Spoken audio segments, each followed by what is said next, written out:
അപ്പോൾ ഇന്ന് നമുക്കൊരു കഥ പറയാം അല്ലേ? കഥയല്ല, ഒരു ചെറിയ യാത്ര പോയതാണ്. യാത്ര എന്ന് പറയുമ്പോൾ നിങ്ങൾ വിചാരിക്കുന്ന പോലെ ഒരു എന്താ പറയുക, ഏതെങ്കിലും സ്ഥലത്ത് നമ്മളിങ്ങനെ കാണാൻ പോകുന്ന കാഴ്ചകൾ കാണാൻ പോകുന്ന യാത്രയൊന്നുമല്ല കേട്ടോ. ഒന്ന് കോളേജ് വരെ പോയതാണ്. എൻ്റെ കോളേജല്ല, എൻ്റെ കൂട്ടുകാരൻ്റെ കോളേജാണ്. തലേദിവസം വിളിച്ച് എടാ ഒന്ന് പാടാ കൂടെ പാടാന്ന് പറഞ്ഞ് അങ്ങനെ വിളിച്ച് പറഞ്ഞായിരുന്നു. രാവിലെ ആയപ്പം ആ തണുപ്പത്ത് കിടന്നുറങ്ങിയിട്ട് അലറൊക്കെ അടിച്ചതുപോലും ഞാൻ കേട്ടില്ല. നോക്കുമ്പോൾ 6 മണിയാകുമ്പോൾ വിളിച്ചെണീപ്പിച്ച്. എന്തായാലും എന്നാൽ ഇറങ്ങിയേക്കാന്ന് കരുതി ഞാനും അങ്ങ് കൂടെ പോന്നു. വേറൊന്നും കൊണ്ടല്ല, കാറുമാണ്. പിന്നെ ഈ പോകുന്ന വഴി, നിങ്ങളിപ്പോൾ കണ്ടുകൊണ്ടിരിക്കുന്ന ഈ വഴികളൊക്കെ തന്നെ എങ്ങനെയുണ്ട്? നല്ല അടിപൊളി വഴികളല്ലേ?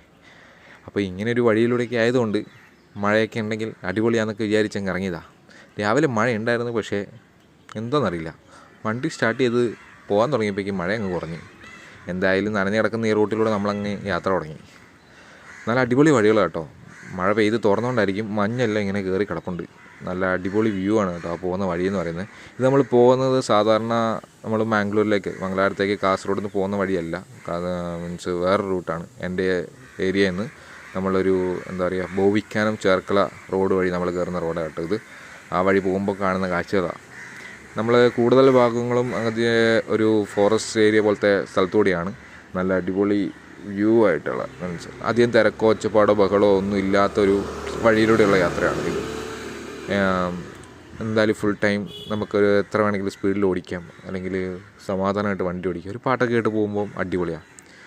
ഈ കാണുന്ന നമ്മുടെ സ്വന്തം ഹൈവേയാണ്, പറയേണ്ട ആവശ്യമില്ലല്ലോ. ഇപ്പം പണിതുകൊണ്ടിരിക്കുന്ന നമ്മുടെ തലപ്പാടി തൊട്ട് തുടങ്ങി നമ്മുടെ ഹൈവേ.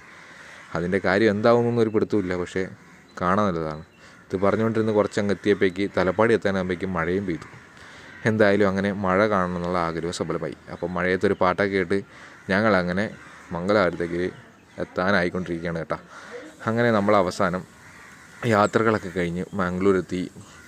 മാംഗ്ലൂരിപ്പോൾ എത്തും. അത് കഴിഞ്ഞ് നമ്മൾ ഫുഡൊക്കെ അടിച്ച് ഇപ്പോൾ നമ്മൾ ചെന്ന് കയറിയേക്കുന്നത് നമ്മുടെ സ്വന്തം PGയിലാണ് കേട്ടോ. അവൻ്റെ PG ആണേ. അങ്ങനെ MBAക്കാരുടെ ഒരു PGയിലും എത്തി. ഇതാണ് ഹോസ്റ്റൽ, അല്ലെങ്കിൽ PG, ബോയ്സിൻ്റെ PG എന്ന് പറയും.